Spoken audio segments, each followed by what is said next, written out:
Hi everyone, Prakash Raj here and I'm shooting for a film. 2016 June. বাংলাদেশের superstar Shakib খানের বিপরীতে এবার দেখা যাবে দক্ষিণ ভারতীয় সুপারস্টার ও জাতীয় পুরস্কারপ্রাপ্ত অভিনেতা প্রকাশ রাজকে।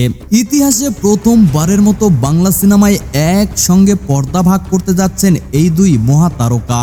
শাকিব খানের কালা জাহাঙ্গীর সিনেমায় প্রকাশ রাজ কিভাবে অভিনয় করতে যাচ্ছে সেই ঘটনাটা বেশ ইন্টারেস্টিং। কাহিনী যা হলো সেটা হচ্ছে যে কালা জাহাঙ্গীর সিনেমায় একদিকে থাকবেন বাংলাদেশের সবচেয়ে জনপ্রিয় নায়ক সুপারস্টার শাকিব খান, আর অন্যদিকে তার বিপরীতে হিংস্র ও কৌশলী খলনায়কের চরিত্রে দেখা যাবে তামিল, তেলেগু ও হিন্দি ইন্ডাস্ট্রিতে রাজত্ব করা জনপ্রিয় অভিনেতা প্রকাশ রাজকে। এন্ড ভাই বেসিক্যালি এই ক্রাইটেরিয়া প্রকাশের পর থেকেই পাবলিক ভাবছে এটা কিভাবে সম্ভব, বাংলাদেশের কোন সিনেমাতে প্রকাশ রাজ অভিনয় করবে।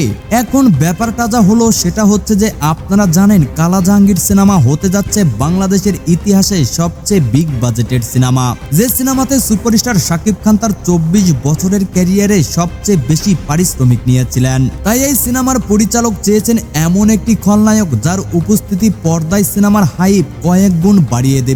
আর সেই জায়গা থেকে প্রকাশ রাজ থেকে বেটার অপশন আমার মনে হয় না অন্য কিছু থাকতে পারে। প্রকাশ রাজের সাথে কথা বলার পর প্রকাশ রাজ রাজি হয় এবং সাইন করার পরেই শাকিব খানের সাথে একটি ছবিও প্রকাশ করেন প্রকাশ রাজ।